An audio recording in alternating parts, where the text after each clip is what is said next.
نحمده ونصلي على رسوله الكريم اما بعد فاعوذ بالله من الشيطان الرجيم بسم الله الرحمن الرحيم رب اشرح لي صدري ويسر لي امري واحلل عقدة من لساني يفقهوا قولي. باب ما يذكر من شؤم الفرس، گھوڑے کی نحوست میں سے جو ذکر کیا جاتا. اب پیچھے تو ساری احادیث گزری کس بات کی کہ گھوڑے کی پیشانی کے ساتھ برکت قیامت تک باندھ دی گئی ہے، لیکن ایک روایت جیسے کہ اس میں آپ پڑھیں گے کہ گھوڑے میں نحوست بھی ہے، اور پھر اس کی اگلی روایت میں تردید بھی پڑھیں گے. اب یہاں اس بات کو سمجھنے کے لیے یہ دیکھیں کہ اس حدیث کا معنی یہ ہے کہ بعض اوقات جو چیز بہت ہی خیر کا سبب ہوتی ہے بسا اوقات وہ انسان کے لیے باعث مصیبت بھی ہو جاتی. جیسے گھوڑے کا عمومی فائدہ کیا ہے کہ بہت باعث برکت ہے، لیکن جب وہ اکڑتا ہے، بگڑتا ہے، سرکشی پہ آ جاتا ہے، تو آپ نے دیکھا ہوگا کبھی ٹانگے کی سواری کی ہو اور آپ کو یاد ہو کہ وہ چلنے سے انکار کر دے اور اگلے پاؤں اٹھا لے تو آپ کو بھی گرا دے. یہی چیز یہاں سے پتہ چلتی ہے. اسی طرح گھر کے بارے میں بھی آپ نے فرمایا اور عورت کے بارے میں بھی. اب آپ یہ کہیں کہ جی عورت کو تو بہت ہی برا بھلا اسلام میں کہا گیا، تو یہ کوئی مطلقاً بات نہیں ہوئی. بات اس میں یہ ہے کہ بعض اوقات عورت کی بد زبانی اور بد اخلاقی جو ہے پورے خاندان کے لیے مصیبت ہو جاتی ہے، جہنم بن جاتا ہے خاندان. کیونکہ عورت جو ہے وہ ایک عمود ہے، ایک ستون ہے پورے خاندان کا. جب وہ بگڑتی ہے تو پورا خاندان بگڑتا ہے.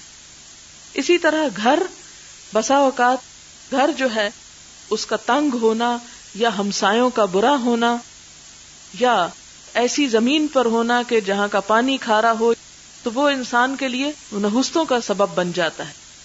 اس لیے اس حدیث اور اگلی میں اور پچھلی میں کنٹراڈکشن نہ سمجھے.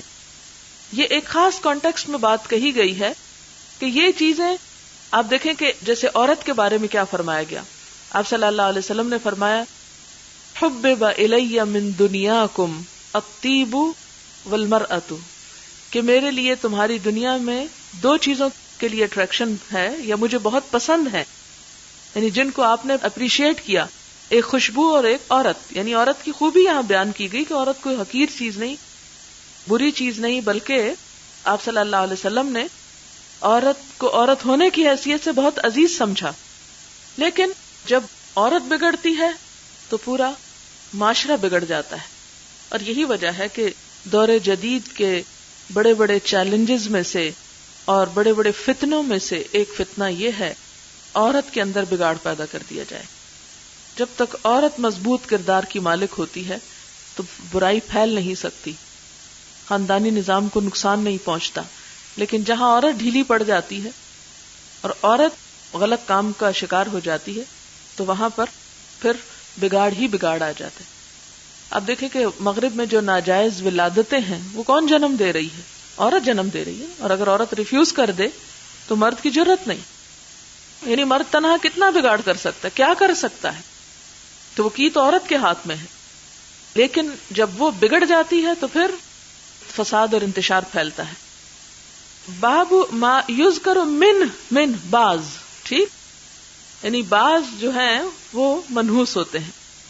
حدثنا ابو الیمان اخبرنا شعیب عن الزہری قال اخبرنی سالم بن عبد اللہ ان عبد اللہ بن عمر رضی اللہ عنہما قال سمعت النبی صلی اللہ علیہ وسلم یقول انما الشؤم فی ثلاثہ، کہ تین چیزوں میں نحوست ہو سکتی ہے، فی الفرس والمرأة والدار، گھوڑے میں، عورت میں اور گھر میں.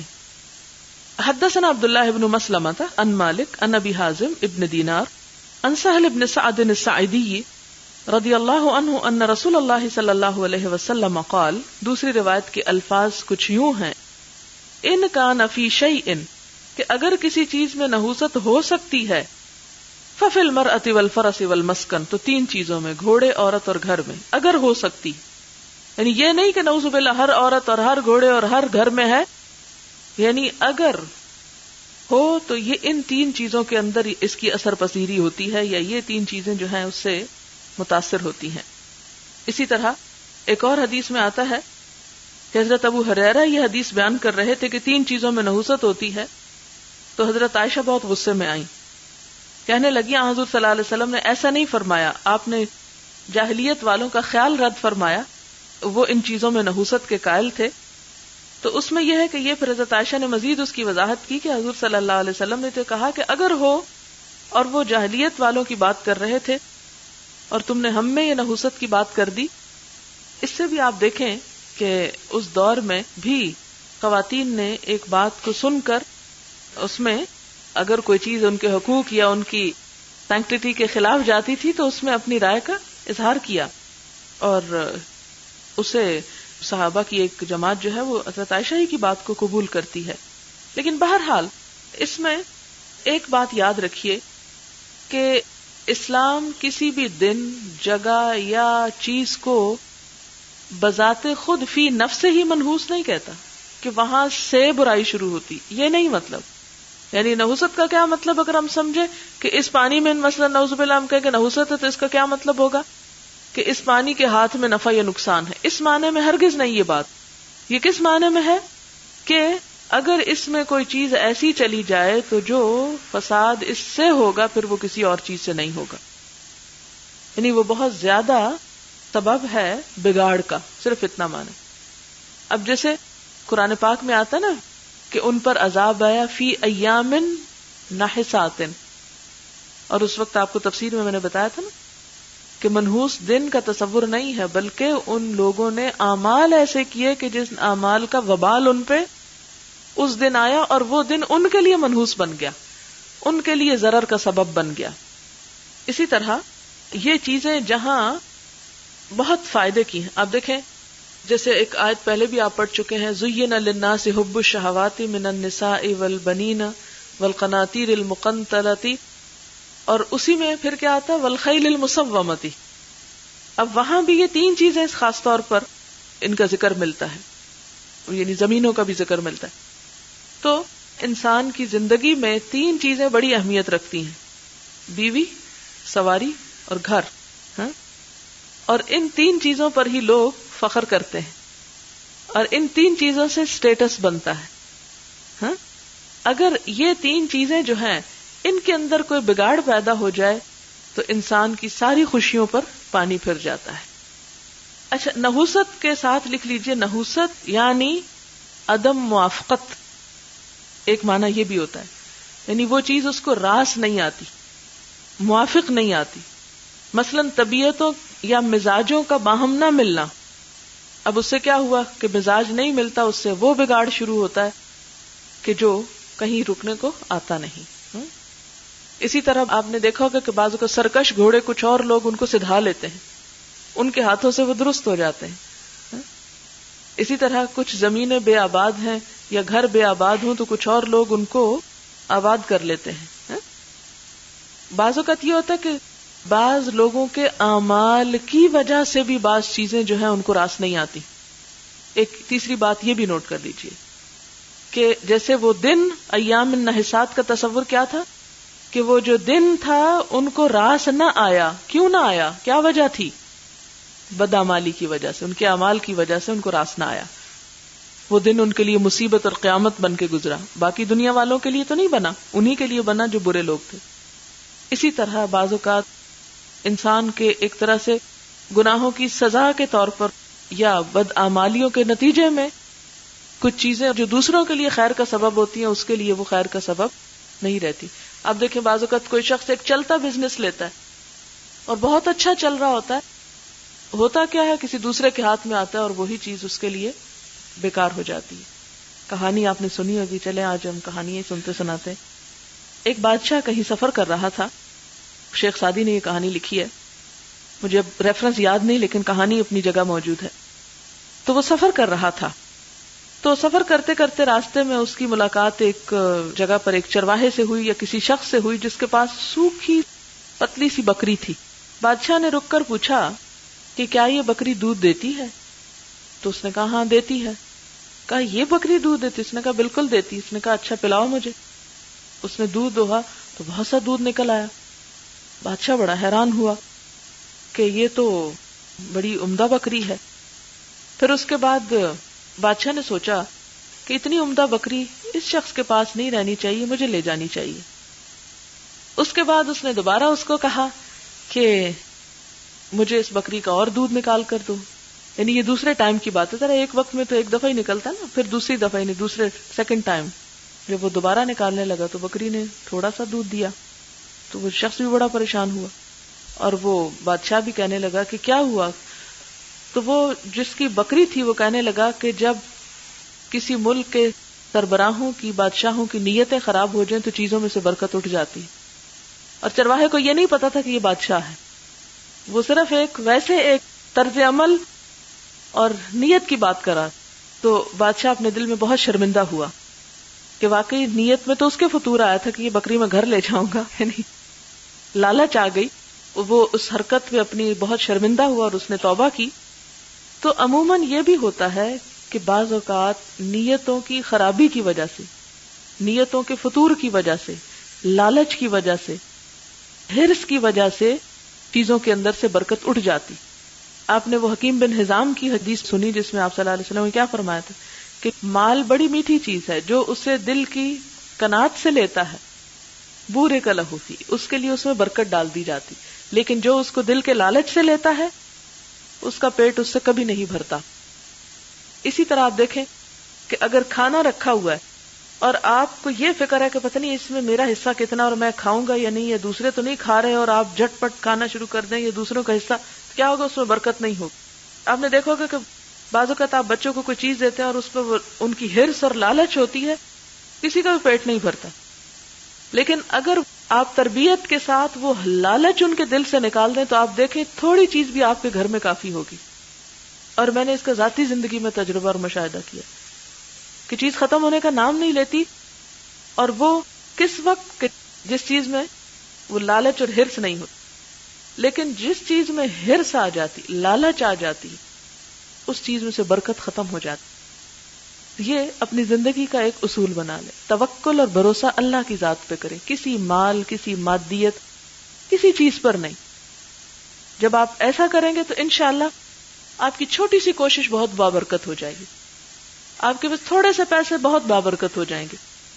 آپ نے دیکھا ہوگا کہ بعض اوقات ایک ہی اسٹیٹس، ایک ہی گریڈ کے لوگ رہتے ہیں، اور کچھ لوگ ہر وقت رونا روتے رہتے ہیں، پورا نہیں پڑتا، پورا نہیں پڑتا، اور کچھ لوگ اسی تنخواہ میں انتہائی مطمئن ہوتے ہیں۔ تو فرق ہے نا نیتوں کا، فرق ہے نا لالچ اور اس طمع کا۔ تو لالچ اور طمع ہر چیز کی برکت مٹا دیتا ہے، اور جب آنے لگے تو فوراً کنٹرول کی باغے کھینچا کریں اپنی کہ میں اس چیز پہ بھروسہ کر رہا ہوں، بھروسہ تو اللہ کی ذات پہ کرنا چاہیے، اس سے کیا فائدہ ہوگا؟ فائدہ تو وہاں سے آتا ہے، یہ تو ختم ہونے والی چیز ہے، اللہ کے خزانے ختم ہونے والے نہیں۔ تو آپ دیکھیں گے کہ مطمئن ہو جائیں گے آپ۔ تو اسی وجہ سے یہاں ان چیزوں کو کہ جب انسان کی نیت میں یا اس کے عمل میں خرابی اور فطور آتا ہے، یہی جو فائدے کی چیزیں ہوتی ہیں وہی بگڑ کے رہ جاتی۔ بعض اوقات آپ دیکھے ہوتے کہ بعض گھرانے صدیوں سے بہت مطمئن خوشحال چلے آتے ہیں، بعض اوقات ایک ایسی بہو، ایک ایسی عورت آتی کہ جس کا طرز عمل اور معاملہ درست نہیں ہوتا، اور اس سے رشتہ داروں میں بھی تفرقہ اور اختلاف پیدا ہو جاتا ہے، لڑائیاں اور فساد، اور گھر کا چین اور سکون سب برباد ہو جاتا ہے۔ کئی مثالیں آپ نے ایسی دیکھی ہوں گی کہ ایک عورت ادھر بھی چغلی لگا رہی ہے، ادھر فساد پیدا کر رہی ہے، ادھر فتنہ برپا کر رہی ہے، اور اس کے نتیجے میں وہ بہن بھائیوں، ماں اور بچوں اور ہر ایک میں بے سکونی اور بے اطمینانی پیدا ہو جاتی۔ تو اس لیے اس کو ٹوٹلی آپ رد نہیں کر سکتے کہ نہیں یہ تو بہت زیادتی کی بات ہے۔ جب فرض کے پیچھے برکت کی بات کی گئی تو وہاں نحوست کی بھی بات کی گئی۔ اسی طرح عورت باعث برکت بھی ہوتی ہے، اور اگر بگڑ جائے تو باعث شر کوئی چیز نہیں اس سے زیادہ ہوتی۔ اسی طرح گھر بھی، اگر ایک عربی کا شعر ہے جس کا معنی ہے کہ خدا کی قسم جگہ تنگ نہیں ہوا کرتی، یہ دل ہیں جو تنگ ہو جایا کرتے ہیں، یعنی جگہ بن جاتی ہے اگر دلوں میں تنگی نہ ہو۔ اگر دل تنگ ہو تو بڑے بڑے گھر بھی چھوٹے ہو جاتے ہیں، ورنہ آپ نے دیکھا ہوگا کہ چھوٹے چھوٹے گھروں میں بھی لوگ بہت خوش رہتے ہیں۔ اور ہم نے اس کا اپنے الہدا میں تجربہ کیا ہے، اور لڑکیاں جو ہاسٹل میں رہتی ہیں، وہ گھر جو 5-10 لوگوں کے لیے بنا ہوتا ہے، 50-50 لوگ رہتے ہیں اور خوشحال رہتے ہیں۔ اور اگر شدید گرمی کے موسم میں جون جولائی میں 100-150 لوگ بھی رہنا چاہیں تو رہ لیتے ہیں، اور ان میں کوئی باہم بدمزگی پیدا نہیں ہوتی۔ تو یہ دلوں کی خوشی اصل خوشی ہوتی ہے اور اطمینان ہوتا ہے، جس سے جگہوں میں بھی برکت پڑ جاتی ہے. تو اس لیے یہ حدیث بہت سمجھنے کی ہے، کیونکہ یہ ان حدیث میں سے جس پر لوگ بڑا اعتراض کر کے فوراً آپ کو کہتے ہیں کہ جی اسلام میں تو عورت کو یوں برا کہا گیا ہے.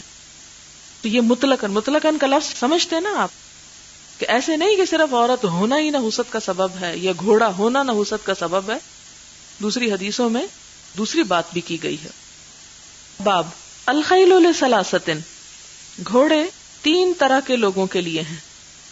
وقول اللہ عز وجل، اور اللہ تعالیٰ کا فرمان ہے، والخیل والبغال والحمیر، اور گھوڑے اور خچر اور گدھے کس لیے پیدا کیا اس نے؟ لترکبوہا، کہ تاکہ تم ان پہ سواری کرو. وزینتن، اور باعث زینت بھی ہیں. ویخلق ما لا تعلمون، اور وہ کچھ پیدا کرتا ہے جو تم نہیں جانتے. اچھا، اگر آپ نے کبھی گھوڑوں کو اکٹھا چلتے دیکھا ہو تو آپ یقین کیجئے کہ آپ دیکھتے ہی رہ جائیں گے، آپ نظریں نہیں ہٹا سکتے.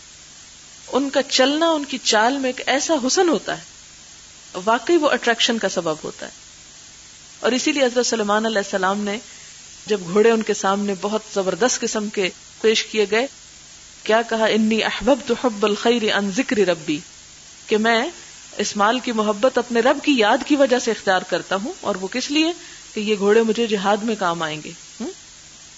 حدثنا عبداللہ بن مسلمہ عن مالک عن زید بن اسلم عن ابی صالح السمان عن ابی ہریرہ رضی اللہ عنہ ان رسول اللہ صلی اللہ علیہ وسلم قال، نبی صلی اللہ علیہ وسلم نے فرمایا، الخیل لثلاثۃ، گھوڑے 3 لوگوں کے لیے ہیں، یعنی 3 قسم کے لوگ ہوتے ہیں جن کے پاس گھوڑے ہوتے ہیں، اور وہ تینوں مختلف قسم کے ہیں.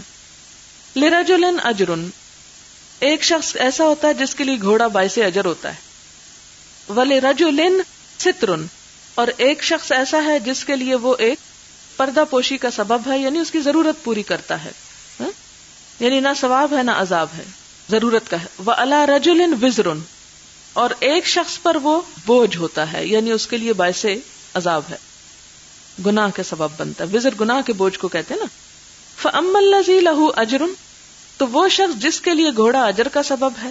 فرجل، تو وہ ایسا شخص ہے، ربطها فی سبیل اللہ، جس نے اسے باندھ رکھا ہو اللہ کے راستے میں، یعنی اللہ کے دین کی خدمت کے لیے وہ تیار کر رکھا ہو، مراد یہ ہے. فاطال، تو رسی لمبی کرتا ہے، اطال طویل کرنا. فی مرجن، چراگاہ میں.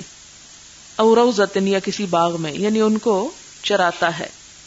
فما اصابت، تو جو کچھ وہ چرتا ہے، فی تیلھا، اپنی رسی میں، یعنی گھوڑا رسی باندھے باندھے ادھر ادھر گھوم پھر کے جو کچھ کھاتا پیتا ہے، ذالک من المرج والروضۃ، اس چراگاہ یا باغ سے، کانت لہو حسنات، ہوتی ہیں اس کے مالک کے لیے نیکیاں.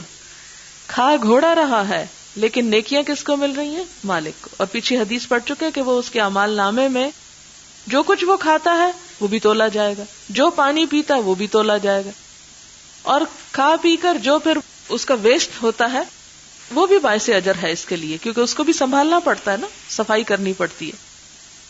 ولو انہا قطعت تیلھا، اور اگر وہ کاٹ دے تیلھا، اپنی رسی، فاستنت، پھر بھاگ جائے، شرفن، کسی اونچی جگہ پر، اور شرفین، یا 2 اونچی جگہوں پر، یعنی مراد اس سے یہ ہے کہ ٹپ مار کے دور بھاگ جائے گھوڑا رسی دوڑا کے، اور پھر کیا ہوتا ہے، مالک کو پیچھے بھاگنا پڑتا ہے پکڑنے کے لیے. اب یہ جو بھاگ دوڑ ہو رہی ہے گھوڑے کو پکڑنے کے لیے، اور اوپر چڑھ رہا ہے، شرف کہتے ہیں نا اونچی جگہ، اوپر چڑھ رہا ہے، تو یہ بھی کیا ہوگا؟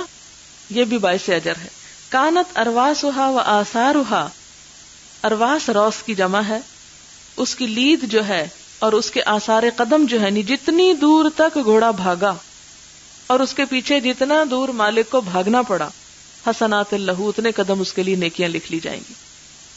ولو انہا مرت بنہر، اور اگر وہ گھوڑا کسی نہر کے پاس سے گزرے، فشربت منہ، اس سے وہ پانی پیے، ولم یرد، اور مالک نے یہ نہیں ارادہ کیا، ان یسقیھا، کہ اسے پانی پلائے، کان ذالک حسنات لہو، تو جتنا پانی وہ پی جائے گا وہ پانی بھی مالک کے لیے نیکیوں کا ثواب. واما الرجل الذی ہی علیہ وزر، اور وہ شخص کہ وہ گھوڑا اس پہ بوجھ ہے، فہو رجل، تو وہ ایسا شخص ہے، ربطھا، جس نے گھوڑا باندھا ہے، فخرا وریا، تکبر کے لیے اور ریاکاری کے لیے. ونواءً اور بدخواہی کے لیے، یعنی مسلمانوں کی دشمنی کے لیے. نواء نیت سے ہے. لأہل الاسلام، اہل اسلام کی بدخواہی کے لیے. فہی وزر علی ذالک، تو وہ اس پر بوجھ ہوگا. یعنی وہی کام جب ایک کافر کرتا ہے تو وہ اس کے اوپر پلٹتا ہے، یعنی ثواب کی بجائے عذاب کا سبب بن جاتا ہے. اور یہاں تیسرے کی جو ہے وضاحت نہیں کی گئی ہے، ستر ان کی ایک اور حدیث میں وضاحت آتی ہے کہ وہ گھوڑا جو انسان اپنی ذاتی ضروریات کے پورا کرنے کے لیے پالتا ہے. اور آج کے دور میں آپ اس کو گاڑی پر کر سکتے ہیں کہ جو پیٹرول آپ اس میں ڈلواتے ہیں، موبل آئل ڈلواتے ہیں، اس کی سروس کرواتے ہیں، تو یہ سب کچھ اگر اس لیے ہو کہ دین کو فائدہ پہنچے اس سے، تو وہ سب کا سب اجر میں جائے گا. فقال، اب اس موقع پہ وسئل رسول اللہ صلی اللہ علیہ وسلم، نبی صلی اللہ علیہ وسلم سے پوچھا گیا ان الحمر، گدھوں کے بارے میں، اس کا کیا حکم ہے. یعنی جب آپ ایک بات فرما رہے تو کسی نے پوچھا اچھا اس کے بارے میں کیا ہے. فقال ما انزل علی فیہا، کہ مجھ پر اس کے بارے میں کوئی آیت نازل نہیں ہوئی. اچھا، اس سے ایک اور بات یہ پتہ چلتی ہے کہ اسلام میں ایک بات کر کے پھر اس پہ قیاس کرنے کو کہا گیا. جیسے اب گھوڑے کی بات ہوئی تو گدھے خچر سب اس میں آ گئے. اور پھر نہ صرف وہ بلکہ یہ جو پیچھے آیت کوٹ ہوئی ہے اس میں آپ دیکھیں لترکبوہا وزینہ ویخلق ما لا تعلمون، اور وہ کچھ پیدا کرے گا جو تم نہیں جانتے. تو اس میں کیا آ جاتا ہے؟ یہ گاڑیاں اور جہاز اور وہ سب چیزیں آ جاتی ہیں جو تم نہیں جانتے اور جو ہم بھی نہیں جانتے آئندہ ہونے والی. تو اب اگر قرآن یا حضور صلی اللہ علیہ وسلم ایک ایک جانور کی فضیلتیں بیان کرنے لگتے اور ایک ایک چیز کے بارے میں وضاحتیں کرتے تو سارا دین تو ادھر ہی ختم ہو جاتا. آپ نے فرمایا کہ اس کے بارے میں مجھ پر کوئی آیت نہیں اتری الا هذه الآیۃ الجامعۃ الفاضلۃ، مگر یہ جامع اور منفرد آیت ہر چیز کو کور کر دیتی ہے. فمن يعمل مثقال ذرۃ خیرا یرہ ومن يعمل مثقال ذرۃ شرا یرہ، کہ جو ذرہ برابر نیکی کرے گا وہ بھی اسے دیکھ لے گا اور جو ذرہ برابر برائی کرے گا اس کو پالے گا. مراد یہ کہ اس سے پتہ چل جاتا ہے کہ گھوڑے پہ بیٹھ کے خیر کا کام کر رہے ہیں یا گاڑی پہ بیٹھ کے، کسی جیپ پہ بیٹھ کے یا پجیروں پہ بیٹھ کے، آپ اگر اسے اللہ کی راہ میں استعمال کر رہے ہیں تو وہ آپ کے لیے باعث اجر ہے. اس سے کوئی فرق نہیں پڑتا کہ وہ گدھا ہے یا خچر ہے یا ہوائی جہاز ہے یا کوئی اور بلا ہے. یعنی اس آیت کو بیان کر کے دراصل آپ صلی اللہ علیہ وسلم نے لوگوں کو ایک بڑی خوبصورت بات سکھا دی، اور وہ کیا تھی کہ کس طرح آیات سے استنباط کرتے ہیں، کس طرح ان سے احکامات کا استخراج کرتے ہیں، کس طرح استدلال کرتے ہیں، یعنی دلیل کس طرح لیتے ہیں، دین کو سمجھنے کا طریقہ کیا ہے. جزیات میں پڑھنا نہیں بلکہ اس کی روح کو پانا. اب جب سے پیٹرول مہنگا ہوا ہے تو یہ بات ذرا ذہن میں رکھیں تو انشاءاللہ دل کا غم ہلکا ہو جائے گا. باب من ضرب دابۃ غیرہ فی الغزو، باب من ضرب دابۃ، جس نے مارا جانور کو، فی الغیرہ کسی دوسرے کے، فی الغزو جنگ میں، یعنی جنگ میں گھوڑوں پہ بیٹھ کے جا رہے ہیں اور اپنا گھوڑا تو ٹھیک جا رہا ہے لیکن دوسرے کا گھوڑا مثال کے طور پہ چل نہیں رہا اور وہ اس کو مارتا ہے کہ چلو، اس مارنے میں کوئی حرج نہیں، اس کو چلانے کے لیے تھوڑا بہت مارا جا سکتا، لیکن بے دردی سے پیٹنا جانوروں کو یہ بات غلط ہے. جس طرح ہمارے ہاں آپ دیکھیں کہ اگر کبھی سواری کی ہو آپ نے کسی ٹانگے وغیرہ پر تو بعض گھوڑوں کی کھال جو ہے وہ پھٹی ہوئی ہوتی ہے مار کھا کھا کے، تو یہ بات درست نہیں ہے. لیکن چھوٹی موٹا کچوکا دینا جو ہے اس کی اجازت ہے، اس لیے کہ جانور جو ہوتے ہیں ان کا احساس اتنا نہیں ہوتا جتنا انسان کا ہوتا ہے، اور ان کے اوپر کی سکن بھی بڑی موٹی ہوتی ہے. وہ صرف ان کو ایک تھوڑا سا آگے چلانے کے لیے ہلکا سا، اور یہ وجہ کہ وہ جو چھانٹا سا ہوتا ہے اس میں اگلے حصے میں جو لکڑی نہیں ہوتی صرف چمڑا ہوتا ہے، تو اس سے مراد صرف گھوڑے کو تھوڑا وارن کرنا ہوتا ہے، تو اس کی اجازت ہے. حدثنا مسلم حدثنا ابو عقیل حدثنا ابو المتوکل الناجی قال اتیت جابر بن عبد اللہ الانصاری، حدیث بہت دفعہ پڑھ چکے ہیں. فقلت له حدثنی بما سمعت من رسول اللہ صلی اللہ علیہ وسلم، بتاؤ مجھے جو تم نے نبی صلی اللہ علیہ وسلم سے کوئی بات سنی. قال سافرت معه فی بعض اسفارہ، کہ میں نے آپ کے بعض سفر میں سفر کیا آپ کے ساتھ مل کے. قال ابو عقیل، ابو عقیل کہتے ہیں لا ادری غزوۃ، میں نہیں جانتا کہ غزوہ تھا عمرۃ یا کوئی عمرہ تھا، بہرحال کسی سفر کا ذکر تھا یہ، لیکن یہ سفر تبوک کا ہے، پہلے بھی آپ بہت دفعہ پڑھ چکے ہیں. فلما ان اقبلنا قال النبی صلی اللہ علیہ وسلم، جب ہم آئے تو نبی صلی اللہ علیہ وسلم نے فرمایا، من احب ان يتعجل الى اہلہ فلیعجل، جسے یہ بات پسند ہو کہ جلدی جائے اپنے گھر والوں کی طرف تو وہ جلدی چلا جائے. یعنی غزوہ سے واپس آ رہے تھے، آپ نے سب کو کہا کہ ضروری نہیں کہ سب مل کر اکٹھے ہی واپس مدینہ پہنچو، جو جلدی جانا چاہتا رکنا نہیں چاہتا وہ بے شک چلا جائے. قال جابر کہتے ہیں فاقبلنا، تو ہم آئے، وانا علی جمل، اور حضرت جابر کیوں آگے انہوں نے نئی شادی کی تھی کہتے ہیں، تو یہ جلدی واپس آ رہے تھے. تو کہتے ہیں کہ وانا علی جمل، میں اونٹ پر بیٹھا ہوا تھا، لی میرا، ارمکا سرخ سیاہ، لیس فیہا شیۃ، جس میں کوئی داغ نہیں تھا، بہت خوبصورت اونٹ تھا جس پہ میں سوار تھا. والناس خلفی، میں اتنا آگے تھا کہ سب لوگ میرے پیچھے تھے، یعنی میں اتنا تیز جا رہا تھا. فبینا انا کذالک، تو اس اسنا میں اس کام علیہ، کہ جب میرا اونٹ جو تھا وہ کھڑا ہو گیا، اڑ گیا. فقال لی النبی صلی اللہ علیہ وسلم، تو آپ نے فرمایا استمسک، اسے روکو اس کو. فضربہ بصوتہ، تو آپ صلی اللہ علیہ وسلم نے اس اونٹ کو اپنے کوڑے سے مارا، ضربتن ایک مار. فوثب البعیر، تو کیا ہوا، چھلانگ ماری یا اچھل پڑا، کود پڑا، وثب ہوتا کودنا، کود پڑا اونٹ، مکانہ اپنی جگہ پر. فقال اتبیع الجمل، آپ نے پوچھا کیا تم اونٹ بیچو گے؟ قلت نعم، میں نے کہا جی.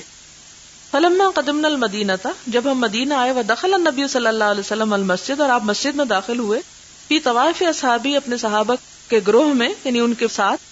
فدخلت علیہ، تو میں آپ کے پاس گیا. واقلت الجمل، اور میں نے باندھ دیا اونٹ کو، فی ناحیۃ البلات، بلات کی طرف. بلات کہتے ہیں پتھریلی زمین، یعنی مسجد نبی کا ویسے صحن کچا تھا لیکن اس کا ایک حصہ جو تھا اس پر پتھر لگے ہوئے تھے. تو بلات سنگ مرمر کو بھی کہتے ہیں، لیکن یہ ضروری نہیں کہ یہاں سنگ مرمر ہی لگا ہو، کوئی بھی پتھر ہو سکتا ہے.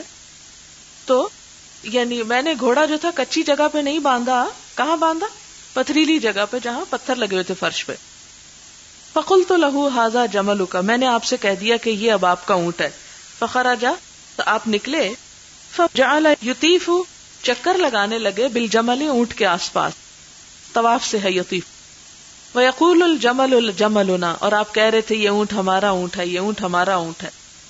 فبعث النبی صلی اللہ علیہ وسلم اواقم من ذهب، تو آپ صلی اللہ علیہ وسلم نے اونٹ کی قیمت میں سونے کے کئی اوقیے بھیجے.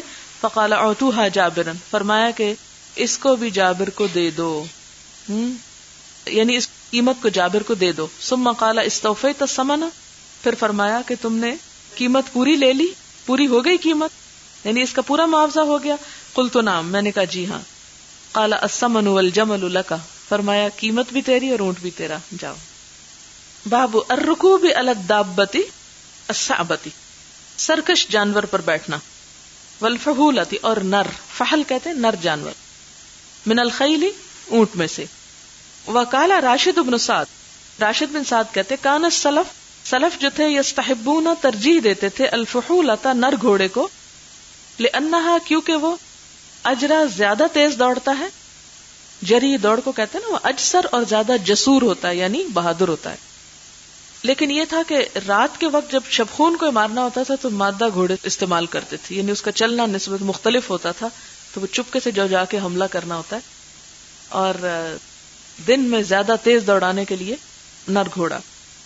حدثنا احمد بن محمد اخبرنا عبداللہ اخبرنا شعبہ عن قتادہ قال سمعت انس بن مالک رضی اللہ عنہ قال كان بالمدینة فزع فاستعار النبي صلی اللہ علیہ وسلم فرسا لأبی طلحة، مدینہ میں خوف تھا، نبی صلی اللہ علیہ وسلم نے حضرت ابو طلحہ کا گھوڑا عاریتاً لیا، ادھار لیا، یقال له مندوب، جس کو مندوب کہا جاتا. فرکبہ، آپ نے اس پر سواری کی. وقالا، اور فرمایا ما رأینا من فزع، ہمیں تو کچھ بھی ڈر کی بات نہیں پتہ چلی.